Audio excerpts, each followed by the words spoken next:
Friends, welcome back to ಇನ್ಶಿಫಾಸ್ blog. ನಾನಿವತ್ತು ಈಸಿಯಾಗಿ ಬೇಗ ಮಾಡುವಂತಹ ತುಂಬ ರುಚಿ ಇರುವಂಥ ಚಿಕನ್ ಗ್ರೇವಿ ಮಾಡ್ತಿದ್ದೀನಿ. ಅದಕ್ಕೋಸ್ಕರ 1 kg ಅಷ್ಟು ಚಿಕನ್ ತೊಗೊಂಡಿದ್ದೀನಿ.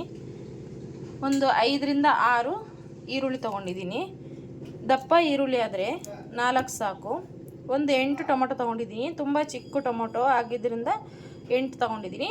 ದೊಡ್ಡ ಟೊಮೊಟೊ ಆದರೆ 4 ಸಾಕು. ಟೇಸ್ಟಿಗಂತ ಹಸಿಮೆಣಸು ತೊಗೊಂಡಿದ್ದೀನಿ, ಒಂದು 3 ಸಾಕು. ಹಾಗೆ 1 ಕಟ್ ಕೊತ್ತಂಬರಿ ಸೊಪ್ಪು, ಚಿಕನ್ ಮಸಾಲ ಸ್ವಲ್ಪ ಬೇಕು, ಮತ್ತು ಗರಂ ಮಸಾಲ, ಅರಿಶಿನ ಪುಡಿ, ಖಾರದ ಪುಡಿ, ಹಾಗೆ ಧನಿಯಾ ಪುಡಿ, ರುಚಿಗೆ ತಕ್ಕಷ್ಟು ಉಪ್ಪು. ಇಷ್ಟೇ ಬೇಕಾಗಿರೋದು. ಬೇಗ ಮಾಡ್ಕೋಬೋದು. ಬ್ಯಾಚುಲರ್ಸಿಗೆಲ್ಲ ತುಂಬ ಈಸಿಯಾಗಿ ನಾನು ಹೇಳ್ದಂಗೆ ಮಾಡಿದ್ರೆ ತುಂಬ ಟೇಸ್ಟಾಗಿ ಬರುತ್ತೆ. ನೋಡಿ, ಅದೇ ಅಳತೆಯಲ್ಲಿ ಮಾಡಿ, ತುಂಬ ಚೆನ್ನಾಗಿರುತ್ತೆ. ಈ ಸಾರು ಒಂದು 4-5 ಜನಕ್ಕಾಗುತ್ತೆ. ಗ್ರೇವಿ ತುಂಬ ಟೇಸ್ಟಾಗಿ ಬರುತ್ತೆ. ನೀವು ಒಂದು ಸಲ ಟ್ರೈ ಮಾಡಿ ನೋಡಿ. ಇಷ್ಟೇ ಇಂಗ್ರೀಡಿಯೆಂಟ್ಸ್ ನೋಡ್ಕೊಂಡ್ರಲ್ಲ: ಈರುಳ್ಳಿ, ಟೊಮೊಟೊ, ಕೊತ್ತಂಬರಿ ಸೊಪ್ಪು, ಹಸಿಮೆಣಸು, ಚಿಕನ್ನು, ಧನಿಯಾ ಪುಡಿ, ಖಾರದ ಪುಡಿ, ಖಾರದ ಪುಡಿ, ಚಿಕನ್ ಮಸಾಲ ಸ್ವಲ್ಪ, ಹಾಗೂ ಗರಂ ಮಸಾಲ. ಇಷ್ಟನ್ನು ರೆಡಿ ಮಾಡಿಟ್ಕೊಳ್ಳಿ. ತುಂಬ ಈಸಿಯಾಗಿ ಹೇಳ್ಕೊಡ್ತೀನಿ. ಬೇಗ ಮಾಡ್ಕೋಬೋದು. ಅಷ್ಟೇ ರುಚಿಯಾಗಿರುತ್ತೆ ಫ್ರೆಂಡ್ಸ್. ಈಗ ಹೇಗೆ ಮಾಡೋದು ಅಂತ ನೋಡ್ಕೊಳ್ಳೋಣ. ಮೊದಲಿಗೆ ಟೊಮೊಟೊ ಈರುಳ್ಳಿನ ಕಟ್ ಮಾಡ್ಕೊಳ್ತೀನಿ.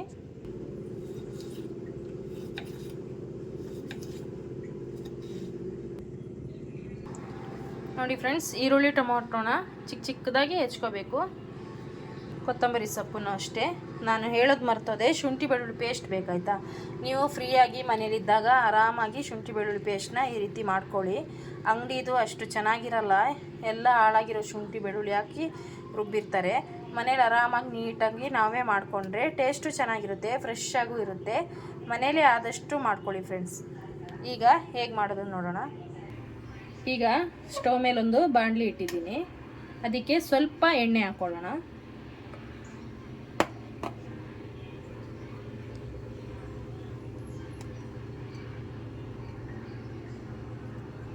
ಒಂದು 2 ಟೇಬಲ್ ಸ್ಪೂನ್ ಹಾಕ್ಕೊಳ್ಳಿ ಫ್ರೆಂಡ್ಸ್.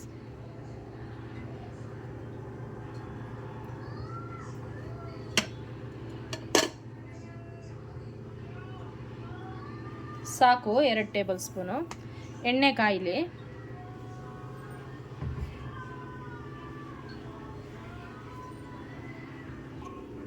ಈಗ ಎಣ್ಣೆ ಕಾದಿದೆ ಫ್ರೆಂಡ್ಸ್. ಇದಕ್ಕೆ ಈರುಳ್ಳಿ ಹಾಕ್ಕೊಳ್ಳಿ.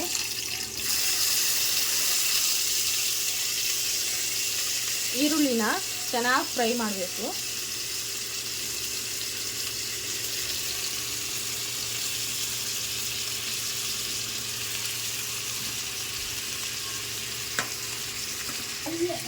ಈರುಳ್ಳಿ ಚೆನ್ನಾಗಿ ಫ್ರೈ ಮಾಡ್ಕೋಬೇಕು.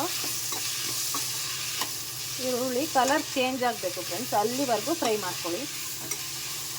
ತುಂಬ ಈಸಿಯಾಗಿ ಬೇಗ ಮಾಡ್ಕೊಳ್ಳೋ ಅಂಥ ರೆಸಿಪಿ ಇದು. ಯಾರಾದರೂ ಸಡನ್ನಾಗಿ ಮನೆಗೆ ಬಂದರೆ ಒಂದು 10 ನಿಮಿಷದಲ್ಲಿ ಈ ಗ್ರೇವಿ ಮಾಡ್ಕೊಬಿಡ್ಬೋದು. ತುಂಬ ಚೆನ್ನಾಗಾಗುತ್ತೆ. ಟೇಸ್ಟ್ ಅಷ್ಟೇ ತುಂಬ ಚೆನ್ನಾಗಿರುತ್ತೆ. ಒಂದ್ಸಲ ನೀವು ಮನೇಲಿ ಟ್ರೈ ಮಾಡಿ ನೋಡಿ, ತುಂಬ ಚೆನ್ನಾಗಿ ಟೇಸ್ಟ್ ಬರುತ್ತೆ. ಈಗ ಈರುಳ್ಳಿ ಚೆನ್ನಾಗಿ ಫ್ರೈ ಆಗಲಿ.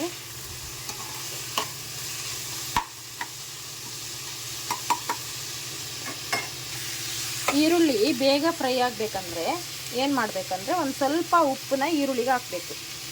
ಆವಾಗ ಸ್ವಲ್ಪ ಬೇಗ ಫ್ರೈ ಆಗುತ್ತೆ. ಅರಿಶಿನ ಅಥವಾ ಉಪ್ಪನ್ನ ಹಾಕಿದ್ರೆ ಈರುಳ್ಳಿ ಬೇಗ ಫ್ರೈ ಆಗುತ್ತೆ. ಮನೇಲಿ ಬೇಕಾದರೆ ಟ್ರೈ ಮಾಡಿ ನೋಡಿ. ಬೇಗ ಈರುಳ್ಳಿ ಫ್ರೈ ಆಗೋಕ್ಕೆ ಅದೊಂದು ಟ್ರಿಕ್ಸ್. ಇದಕ್ಕೆ ಸ್ವಲ್ಪ ಅರಿಶಿನ ಪುಡಿ ಹಾಕ್ಕೊಳ್ಳೋಣ. ಒಂದು 1/4 ಟೀ ಸ್ಪೂನಷ್ಟು ಸಾಕು. ಈಗ ಈರುಳ್ಳಿ ಕಾದ್ಮೇಲೆ ಇದಕ್ಕೆ ಒಂದು ಅರ್ಧ ಟೇಬಲ್ ಸ್ಪೂನಷ್ಟು ಶುಂಠಿ ಬೆಳ್ಳುಳ್ಳಿ ಪೇಸ್ಟನ್ನ ಹಾಕ್ತಾಯಿದ್ದೀನಿ. ಗ್ರೇವಿಗೆಲ್ಲ ಜಾಸ್ತಿ ಶುಂಠಿ ಬೆಳ್ಳುಳ್ಳಿ ಪೇಸ್ಟ್ ಹಾಕಬಾರ್ದು. ಅದೊಂಥರ ಟೇಸ್ಟ್ ಚೇಂಜ್ ಆಗಿಬಿಡುತ್ತೆ. ಬಿರಿಯಾನಿಗಳಿಗೆಲ್ಲಾದರೆ ಜಾಸ್ತಿ ಗ್ರೇವಿ ಇದು ಶುಂಠಿ ಬೆಳ್ಳುಳ್ಳಿ ಪೇಸ್ಟ್ ಯೂಸ್ ಆಗುತ್ತೆ. ಗ್ರೇವಿಗೆಲ್ಲ ಅಷ್ಟು ಯೂಸ್ ಆಗಲ್ಲ. ಸ್ವಲ್ಪ ಹಾಕಬೇಕು. ಯಾವುದೇ ಮಸಾಲ ಆಗಲಿ ಜಾಸ್ತಿ ಹಾಕಿದ್ರೆ ಅದು ಹಾಳಾಗುತ್ತೆ, ಸಾರು ಟೇಸ್ಟೇ ಚೇಂಜ್ ಆಗಿಬಿಡುತ್ತೆ. ಈಗ ಇದಕ್ಕೆ ಹಸಿಮೆಣಸಿನ್ಕಾಯಿ ಹಾಕ್ಕೊಳ್ಳೋಣ. ಹಸಿಮೆಣಸನ್ನ ಹಾಕ್ತಿದ್ದೀನಿ. ಚೆನ್ನಾಗಿ ಫ್ರೈ ಮಾಡ್ಕೊಳ್ಳಿ. ಇದಕ್ಕೆ ಇವಾಗ ನಾವು ಹೆಚ್ಕೊಂಡಿಟ್ಟಿರೋ ಟೊಮೊಟೊನ ಹಾಕ್ಕೊಳ್ಳೋಣ. ಈಗ ಟೊಮೊಟೊ ಹಾಕಿದ್ದೀನಿ, ಚೆನ್ನಾಗಿ ಮಿಕ್ಸ್ ಮಾಡಬೇಕು.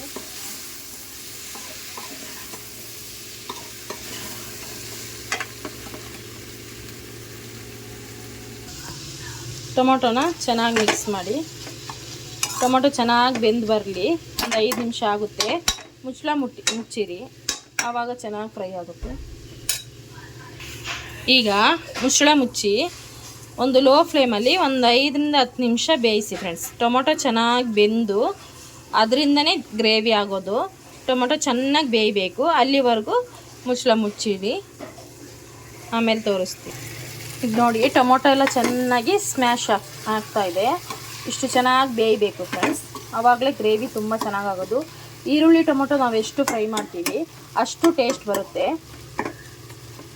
ಇದಕ್ಕೆ ಇವಾಗ ಸ್ವಲ್ಪ ಗರಂ ಮಸಾಲ ಹಾಕ್ಕೊಳ್ಳೋಣ, ಒಂದು ಅರ್ಧ ಟೀ ಸ್ಪೂನ್ ಗರಂ ಮಸಾಲ,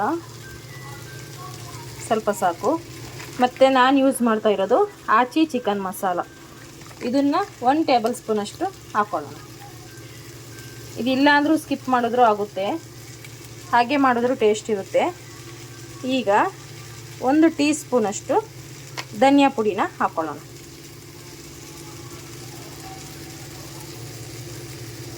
ಹಾಗೆ 2 ಟೇಬಲ್ ಸ್ಪೂನಷ್ಟು ಅಚ್ಕಾರದ ಪುಡಿನ ಹಾಕ್ಕೊಳ್ಳೋಣ.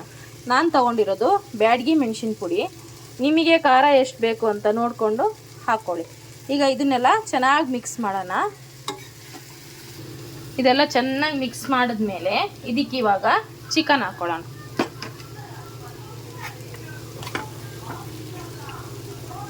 ಚೆನ್ನಾಗಿ ವಾಶ್ ಮಾಡಿ ಇಟ್ಕೊಂಡಿರಿ. ತುಂಬ ಈಸಿ ಫ್ರೆಂಡ್ಸ್, ವಿಡಿಯೋದಲ್ಲಿ ನಿಮಗೆ ಇಷ್ಟು ಮಾಡಬೇಕಾ ಅನಿಸ್ಬೋದು, ತುಂಬ ಈಸಿ. ಅದು ವಿಡಿಯೋ ಮಾಡುವಾಗ ಲೆಂತ್ ಅನಿಸುತ್ತೆ, ಬೇಗ ಮಾಡ್ಕೋಬೋದು ಗ್ರೇವಿನ. ಇಷ್ಟು 1 kg ಮಾಡಿದ್ರೆ ಒಂದು 5-6 ಜನ 7 ಜನ ಆರಾಮಾಗಿ ಊಟ ಮಾಡ್ಕೋಬೋದು, ಅಷ್ಟು ಗ್ರೇವಿ ಆಗುತ್ತೆ. ಇದನ್ನೀಗ ಚೆನ್ನಾಗಿ ಮಿಕ್ಸ್ ಮಾಡೋಣ. ಈಗ ಇದಕ್ಕೆ ಒಂದು ಅರ್ಧ ಕಪ್ಪಷ್ಟು ನೀರು ಹಾಕ್ಕೊಳ್ಳೋಣ. ನೀರು ಹಾಕಿ ಇದನ್ನು ಚೆನ್ನಾಗಿ ಮಿಕ್ಸ್ ಮಾಡಿ ಬೇಯಕ್ಕಿಡೋಣ. ಒಂದು 10ರಿಂದ 15 ನಿಮಿಷ ಫ್ರೆಂಡ್ಸ್, ಆಮೇಲೆ ಇದು ಚೆನ್ನಾಗಿ ಬೆಂದಿರುತ್ತೆ. ಈಗ ಇದಕ್ಕೆ ಸ್ವಲ್ಪ ಉಪ್ಪು ಹಾಕ್ಕೊಳ್ಳಿ, ಆವಾಗಲೇ ಸ್ವಲ್ಪ ಹಾಕಿದ್ದೀನಿ. ಉಪ್ಪು ನೋಡ್ಕೊಂಡು ಹಾಕ್ಕೊಳ್ಳಿ, ನಿಮಗೆ ಎಷ್ಟು ಟೇಸ್ಟಿಗೆ ತಕ್ಕಂತೆ ಉಪ್ಪು ಹಾಕ್ಕೊಳ್ಳಿ. ಈಗ ಚೆನ್ನಾಗಿ ಮಿಕ್ಸ್ ಮಾಡಿ ಮುಚ್ಚಿಡಿ. ಈಗ ಒಂದು ಕಡೆ ಗ್ರೇವಿ ಆಗ್ತಿದೆ, ಇನ್ನೊಂದು ಸ್ಟವಲ್ಲಿ ಅನ್ನ ಮಾಡ್ಕೊಳ್ತಿದ್ದೀನಿ. 2 ಗ್ಲಾಸ್ ಬುಲೆಟ್ ರೈಸ್ ತೊಗೊಂಡಿದ್ದೀನಿ. 2 ಲೋಟ ಅಕ್ಕಿಗೆ 4 ಲೋಟ ನೀರು ಹಾಕಿ ಇಟ್ಕೋಬೇಕು. ನೋಡಿ ಫ್ರೆಂಡ್ಸ್, 2 ಲೋಟ ಅಕ್ಕಿಗೆ 4 ಲೋಟ ನೀರು ಹಾಕಿದ್ದೀನಿ. ಸ್ವಲ್ಪ ಉಪ್ಪು ಹಾಕ್ಕೊಂಡು 3 ವಿಷಲ್ ಮಾಡಿದ್ರೆ ಅನ್ನ ರೆಡಿಯಾಗುತ್ತೆ. ಗ್ರೇವಿ ಬೇಯುವಾಗ ಅನ್ನನೂ ರೆಡಿಯಾಗುತ್ತೆ, ಪಟ್ ಅಂತ ಮಾಡ್ಕೋಬೋದು. ಈಗ ಚಿಕನ್ ಕುದೀತಾ ಇದೆ, ಒಂದು ಸಲ ಮಿಕ್ಸ್ ಮಾಡ್ಕೊಳ್ಳೋಣ. ನೋಡಿ ಎಷ್ಟು ಚೆನ್ನಾಗಿ ಬಂದಿದೆ ಗ್ರೇವಿ. ಅನ್ನ ಮುದ್ದೆಗೆ ತುಂಬ ಚೆನ್ನಾಗಾಗುತ್ತೆ ಫ್ರೆಂಡ್ಸ್. ಇದಕ್ಕೀಗ ಮೇಲ್ಗಡೆಗೆ ಸ್ವಲ್ಪ ಕೊತ್ತಂಬರಿ ಸೊಪ್ಪು ಹಾಕೋಣ. ಇನ್ನೂ ಬೆಂದಿಲ್ಲ ಇದು.